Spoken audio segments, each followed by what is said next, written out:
Ondan İslam japa çekpeyt.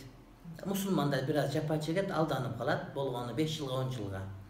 Eң чоң жапа чеккен саясатчылар өздөрү. Анткени булар Кудай астында 200 деген лицемерие деп коет. Ошого туш келип калат. Шарият айтылынат. Тозокко түшкөндөрдүн эң төрүндө, тозоктун төрүндө ошол 200 адамдар болот деп. Булар эң чоң күнөөкөрлөр. Bir adam var açık ele Müslüman emez. Pozisiyası taka. Birileri var içi Müslüman emez, sırtı Müslüman. Adamlarga bölök түс көрсөтүшөт.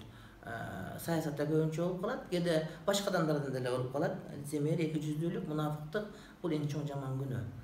Мындан ислам жапа чекпейт, мындан мусулмандар бир аз жапа чегет, алданып калышы мүмкүн шайлоолордо. Бирок мен ойлойм бул мыйзам ченемдүү көрүнүш. Анткени адамдардын диний сабаты азыр төмөн бизде, алар ак караны биле албайт. Экинчи бир маселе бар, мен дайыма айтып келем. Adamdın sözüne işenbеш керек. Adamdın bizge misal üçün şaylooga kelgen adam söz türdө жашаш керек bizde bilebиз. Prezident boluş üçün 5 yıldan kemmes yaşagan boluş gerek, deputat boluş üçün tigindey tügünдөй деген сөздөр бар да. Biz adamdın ötkөн tarıхын карашыбыз керек.